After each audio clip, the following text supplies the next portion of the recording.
Özünü məndən nihan etmək dilərsən, etmə gil. Gözlərim yaşım rəvan etmək dilərsən, etmə gil. Yandırırsan könlümü eşqində, məlum oldu kim, anı rüsvayı cahan etmək dilərsən,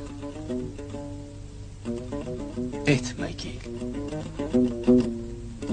Çünkü eşqin məskənidir könlümün viranəsi, həsrətani məkan etmək dilərsən, etmə gil. Çün yəqin bildi nəsimi eşqini oldu ғəni, ol yəqini sən güman etmək dilərsən, etmə gil.